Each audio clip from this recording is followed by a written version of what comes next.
Assalamualaikum warahmatullahi wabarakatuh. Jumpa lagi dengan saya, Rian PHRS.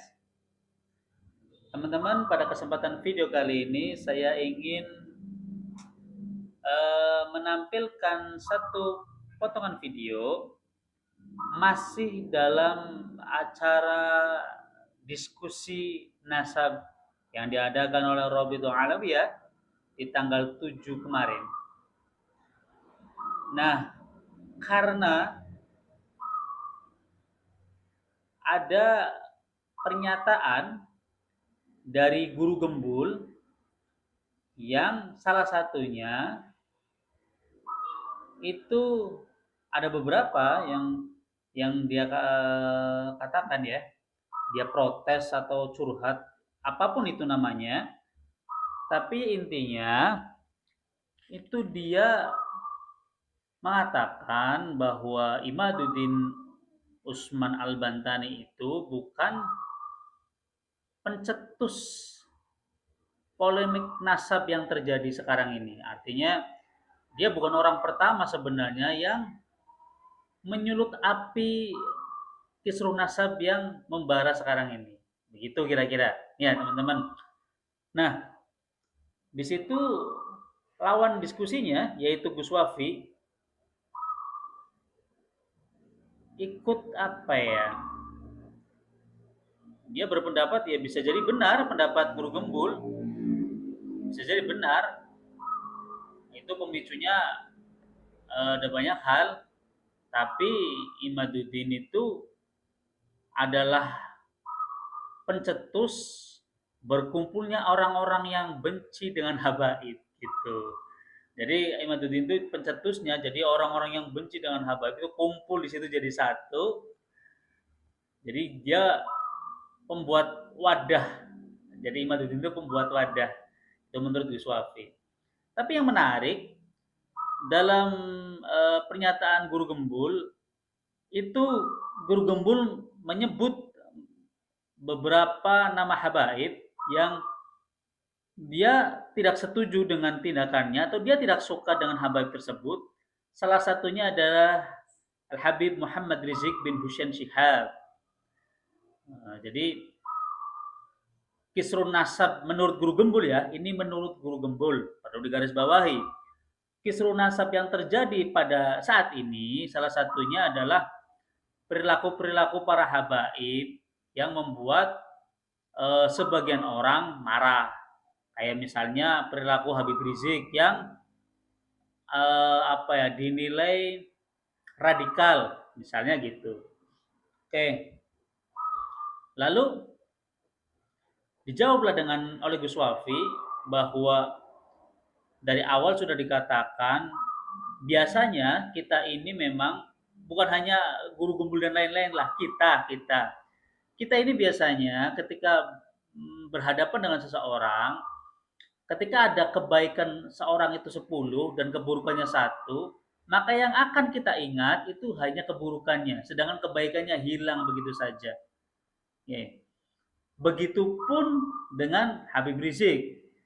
Misalnya karakter kerasnya mungkin sebagian orang tidak setuju. Mungkin sebagian orang tidak setuju karena kebanyakan orang menuntut para pendakwa atau ulama itu dituntut harus lembut gitu kan. Oleh karenanya ketika ada pandangan seperti itu, maka orang-orang yang berpandangan seperti itu tidak akan setuju dengan tindakan-tindakannya Habib Rizik karena dinilai sangat keras atau radikal. Nah, Gus Wafi menceritakan ketika ada 10 kebaikan itu hilang karena satu yang kita nilai keburukan, maka Habib Rizik mungkin salah satu orangnya. Jadi bagaimana mungkin kita menilai Habib Rizik itu buruk sedangkan 4 bulan ketika tsunami di Aceh tahun 2004, Habib Rizik itu 4 bulan tidur di kuburan, di tenda-tenda darurat untuk mengevakuasi mayat-mayat yang ada di Aceh yang jadi korban tsunami Aceh. Dan itu jumlahnya fantastis, teman-teman. jumlahnya hampir 100.000 mayat dievakuasi oleh Habib Rizik dan FPI-nya pada waktu itu, Front Pembela Islam, sebelum dibubarkan oleh pemerintahan Jokowi ya dan Mahfud MD. Itu hampir 100.000 mayat, dan umat Islam atau masyarakat Aceh itu semua menyaksikan, dan silakan tanyakan kepada mereka. Jadi jangan tanyakan kepada Habib Rizik karena Habib Rizik pelakunya, tanyakan kepada mereka yang ditolong, yang keluarganya ditolong, saudaranya ditolong, temannya ditolong, tetangganya ditolong, dievakuasi mayat-mayat yang sudah berhari-hari, berminggu-minggu, bahkan berbulan-bulan sudah terendam lumpur, itu dievakuasi dengan kondisi yang sangat mengenaskan, disolati, dikuburkan. Ini kan suatu yang luar biasa. Siapa yang berani koar-koar menyalahkan Habib Rizik berbuat yang sama dengan Habib Rizik kayak gitu? Itu kan enggak. Belum lagi bencana-bencana alam di berbagai macam, berbagai tempat, berbagai daerah, bahkan berbagai negara. Seperti Palestina. Palestina itu ada di Rumah Sakit Indonesia, ada Bank Darah. Bank Darah itu yang membangun juga Front Pembela Islam pada waktu belum dibubarkan. Dan sampai sekarang pun Front Persaudaraan Islam itu masih ikut andil di dalam membantu Palestina. Jadi relawan-relawan Front Persaudaraan Islam standby di sana untuk membantu. Nah, ini yang tidak kita nilai, sehingga ketika ada sesuatu yang kita anggap radikal, kita anggap keras, kita langsung mengejas seseorang itu orang yang tidak benar atau orang yang buruk, padahal kebaikannya itu beribu-ribu kebaikan, dan kita hanya memandang satu yang kita anggap itu pun bukan tentu keburukan, tapi yang kita anggap keburukan gitu. Nah, bagaimana videonya? Kita saksikan video yang berikut ini. Ayo kita introspeksi sama-sama bahwa polemik ini tidak dimulai dari Kiai Imad.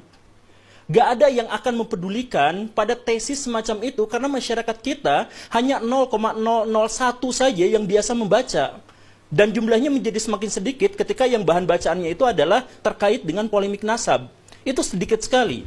Yang Kiai Imad jangan dipahami sebagai orang yang pertama kali memunculkan polemik, dan jangan dianggap sebagai orang yang mengadu domba antara orang-orang NU misalkan, antara orang-orang Islam, bukan. Tapi beliau itu adalah orang yang menjadi pionir ini, dari Bismillah, saya akan menjawab sesuai apa yang saya pahami.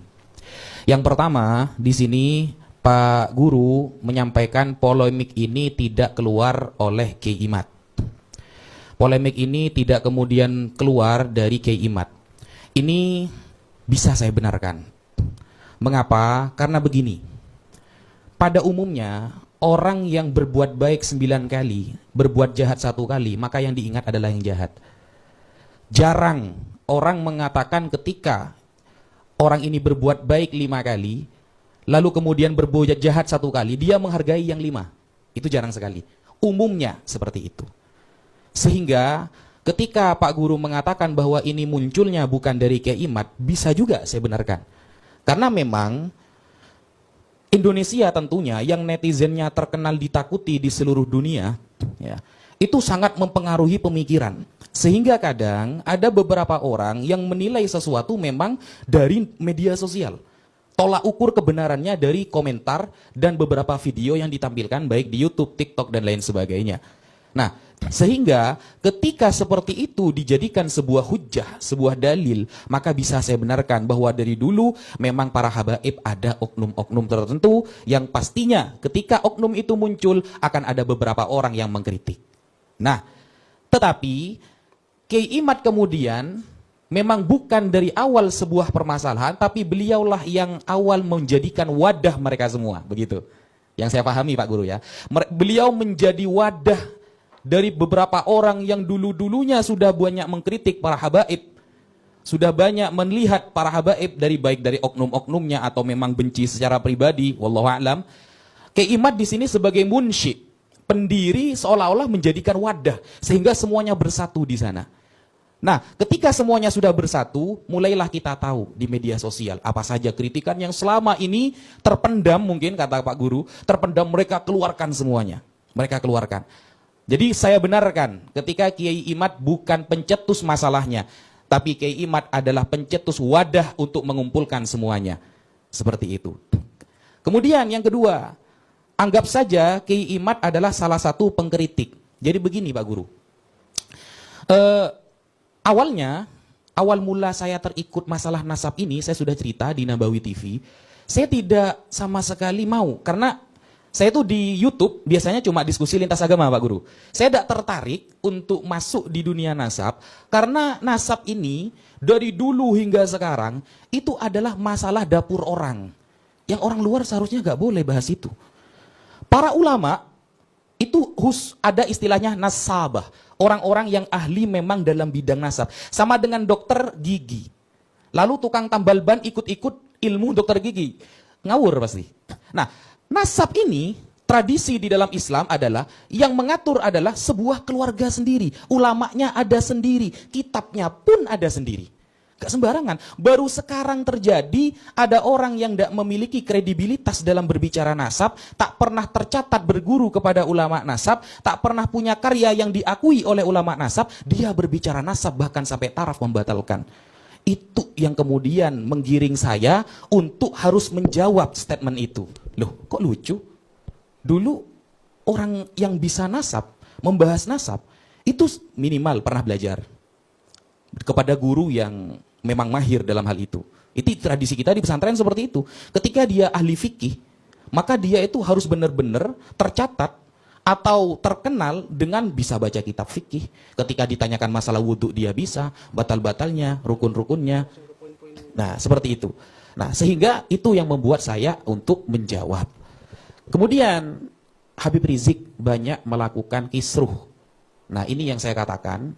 Habib Rizik ketika dikatakan banyak membuat kisruh atau radikal, ini banyak statement dari banyak orang Islam ya. Bukan hanya orang Islam sebenarnya, orang kafir juga banyak. Karena dia Habib sehingga mereka takut mengeritik. Nah, ini yang saya katakan di awal. Orang yang berbuat baik 10 kali dan berbuat jahat 1 kali, biasanya cenderung 1 kali yang akan terus dibahas. Dan ketika pembahasan itu sudah ada di media sosial dan berkali-kali, akan ada statement itu sebuah kebenaran. Kenapa kok tidak pernah ditampilkan Habib Rizik yang 4 bulan nginep di tenda saat tsunami di Aceh? Coba tanyakan kepada orang Aceh, kenapa itu tidak pernah ditampilkan? Kenapa ketika bencana di Gunung Semeru bisa datang ke sana? Saya ada teman-teman yang sampai sekarang melihat dengan mata kepala. FPI saudara banyak menyumbangkan dan banyak bencana-bencana yang saya catat. Mereka ada di sana. Kenapa itu tidak pernah ditampilkan? Kok seolah-olah jeleknya saja yang dibahas.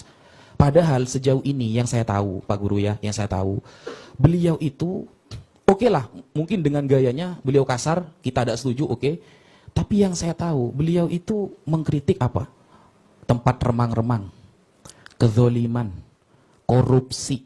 Sama, saya kira beberapa tema sama dengan Pak Guru sebenarnya.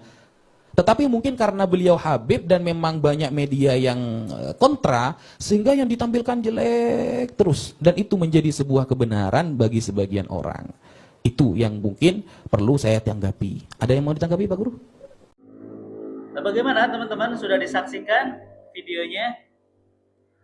Begitulah kira-kira teman-teman. Jadi saya tidak membenarkan siapapun, perilaku siapapun. Jadi saya hanya menceritakan tentang apa yang diceritakan oleh Gus Wafi, memperjelas lagi apa yang dimaksud oleh Gus Wafi, karena dalam video itu kan tentu sangat singkat. Nah, bagi teman-teman yang kurang maksud atau kurang paham, tentu butuh penjelasan yang lebih luas lagi. Nah, kurang lebihnya seperti itu teman-teman. Jadi silakan kalian atau teman-teman tidak setuju dengan perilaku-perilaku habaib yang dinilai keras atau radikal, silakan, itu hak teman-teman. Tapi kita harus adil terhadap seseorang atau harus adil mengadili, menilai sesuatu. Jadi ketika ada satu kebaikan, bukan satu kebaikan malah, satu keburukan, tapi ada 1000 kebaikan, maka kita harus akui bahwa ya betul, dia baik dalam hal ini, tapi saya tidak setuju dengan perilakunya atau pembawaannya. Itu nggak masalah. Jangan kita gembor-gemborkan yang bagi kita tidak baik, lalu kita hapus semua kebaikannya, itu yang nggak adil, itu yang nggak fair, teman-teman. Apalagi kita kepada ulama ya, kepada habaib, kepada zuriyah Rasulullah Sallallahu Alaihi Wasallam, bahkan kepada musuh kita pun kita harus berbuat adil, oke? Kepada musuh kita pun, apalagi kepada ulama sekali lagi. Jadi teman-teman, eh, semoga apa ya, teman-teman bisa mendapatkan satu gambaran ya. Jadi jangan sampai kita tidak cocok atau tidak setuju dengan perilaku-perilaku beberapa habaib, lalu itu bisa melegitimasi kita untuk membatalkan nasab mereka. Nggak bisa dong. Jadi ketika kita tidak cocok dengan perilaku habaib yang A, yang B, yang C, ya nggak masalah, itu hak kita. Tapi bukan berarti kita bisa dibenarkan membatalkan nasab mereka gara-gara perilaku mereka. Enggak. Jadi ketika ada anak kiai atau anak presiden atau nggak usah itulah. Itu ntar susah nyari contohnya. Anak penyanyi dangdut misalnya, Rhoma Irama, dikenal dengan apa ya, agamis. Selama ini kan image Rhoma Irama kan agamis. Tapi kita tidak bisa pungkiri anaknya Ridho Roma itu tersangkut kasus narkoba. Lalu apakah perilaku Ridho Roma itu menjadikan nasabnya batal kepada Rhoma Irama? Kan bukan begitu kan? Jadi perilaku ini tidak ada hubungannya dengan nasab. Perilaku ya perilaku, itu hubungannya dengan akhlak yang buruk, misalnya, ya gak ada masalah. Tapi nasab tetap nasab. Seburuk apapun Ridho Roma, sebejat apapun Ridho Roma, dia tetap anak Rhoma Irama. Gitu kira-kira. Ya. Jadi ketika teman-teman sekali lagi tidak cocok dengan habaib, itu hak teman-teman. Tentu kita tidak bisa memaksakan teman-teman cocok semua dengan habaib. Saya juga demikian, ada yang cocok perilakunya, ada yang tidak. Saya pun sama. Karena kan kita punya penilaian yang mandiri ya, yang tidak bisa diintervensi oleh apapun. Tapi saya tidak cocok dengan habaib. Saya tidak ingin apa ya, patuh terhadap ucapan-ucapannya, oke? Karena bagi saya itu kurang pas, maka saya tidak mengikuti, maksudnya tidak mengikuti. Tapi saya tetap hormat, saya tetap mengakui mereka adalah zuriyah Rasul, saya tetap hormat, saya tetap cinta. Hanya saja saya tidak bisa mengikuti karena bagi saya itu kurang pas. Itu saya. Nah, bagi teman-teman juga harusnya begitu. Oke? Itu aja dulu ya. Semoga ini bisa mencerahkan teman-teman, semoga ini bisa membantu teman-teman dalam menentukan sebuah sikap. Itu aja dari saya. Saya Pribumi, saya cinta Kiai dan saya cinta Ba'alawi. Assalamualaikum warahmatullahi wabarakatuh.